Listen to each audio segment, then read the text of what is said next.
Speaker कौमी assembly सरदार अयाज सादिक ने कहा कि अपोजिशन से मुज़ाकरात के लिए हुकूमत के दरवाजे हमेशा खुले हैं।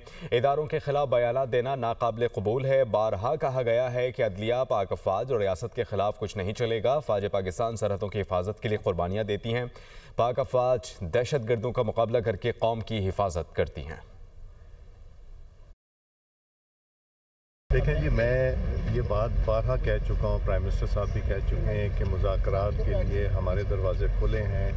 बैठ के बातचीत हो सकती। अगर फील्ड मार्शल या अफवाज पाकिस्तान जिन्होंने ये अभी जंग जीती, जिन्होंने जानों के नजराने दिए, जिन्होंने हमारे बॉर्डर महफूज रखने के लिए, हमें दहशत गर्दों से महफूज रखने के लिए अपने जवान बच्चों ने शहादतें दी, उस इदारे के ऊपर अगर उंगली उठाएंगे तो ये हमारे लिए बाइस शर्म भी है और हमारे लिए ये एक बहुत ही तकलीफदेह चीज़ है। आर्म्ड फोर्सेस, जुडिशरी और एंटी पाकिस्तान कोई चीज़ जो है वो यहाँ पे ना हम उसको चलने देंगे, ना हम बर्दाश्त करेंगे।